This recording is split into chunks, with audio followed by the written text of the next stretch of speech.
Hello guys, welcome back to my channel. Magluluto po tayo ng pachoy. Instant nga lang po. Luluto ko po ito at meron akong sabihin sa inyong sikreto kung paano dapat nyong gawin pag nagluto po kayo ng pachoy. Kusan po natin yung kalan. Mag-umpisa na po tayo. Pakuluan muna itong tubig. Pwede rin naman po gawin na huwag mo nang kumulo. Ilagay na agad ninyo yung noodle. Ganyan. Yan, ito po yun. Pachoy, instant nga lang po yan. Marami po sa ating mga Pilipino, palibhasa mura nga po ito. Ito ang ginagawa nilang ulam. Ito na po yung mga mahihirap. Pero sa akin naman po, minimerienda ko lang po ito. Meron po itong mga kasama dito sa pakete niya. Tulad po nito. Ito po yung mga ingredients na ilalagay po natin sa kanya.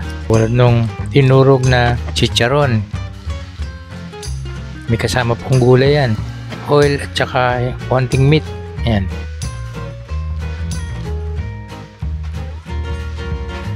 Kumukulo na po siya.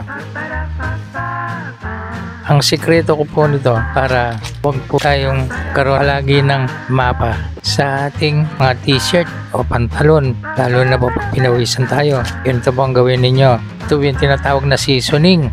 Ang iba po kasi nagluluto nito, binubuhos po lahat. Hindi po ba alam na ito maalat, maraming asin, masama po ito sa kalusugan. So ang gagawin ko para makaiwas po tayo magkaroon ng mapa yung ating mga t-shirt, pantalon, bawasan po natin yung seasoning. Huwag Ibuhos lahat. Maaari mga 1 teaspoon at kalahati sa madaling salita. Sensya na po kayo sa boses ko, napuputol. Hirapan ako. Yan, 1 teaspoon po yan. Lagay ninyo. Dagdagan pa po ninyo ng kalahati. Pero wag na po yung ilalahat para makaiwas po kayo doon sa masyadong asin yung ating kinakain. Tama lang po na malasahan ninyo yung instant noodle na inyong iniluluto. Ayan, kalahati. Nasanay po tayo na magluto ng ibinubuhos natin yung isang sachet na seasoning. Hindi nyo po alam. Kaya yan sinarapan para makumbinsi niya yung mga tao na pumili ng mga ganitong noodle dahil malinamnam. Hindi po ba kayo nagiging aware? Nagtataka lang po kasi ako doon sa aking t-shirt. Kapag pinagpawisan ako, bakit ang daming mapamapa? At saka yung pag hinahaplos ko yung aking braso, parang may mga alikabok akong nararamdaman. Sabi ko, ano kaya ito?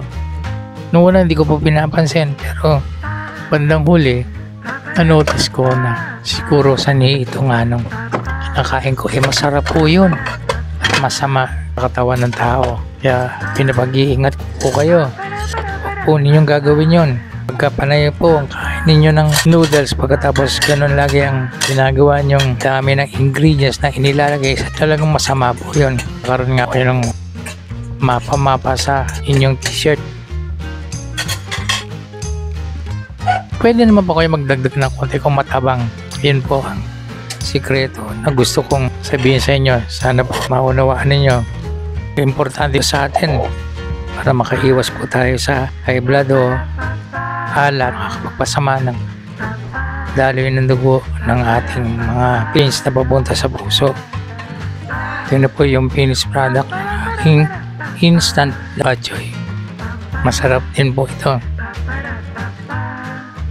Sana po huwag kayong makalimot na mag-subscribe, mag-like sa aking channel at hit nyo na rin po yung notification bell para updated po kayo sa lahat ng video na i-upload ko. Maraming salamat po sa inyo. Bye-bye!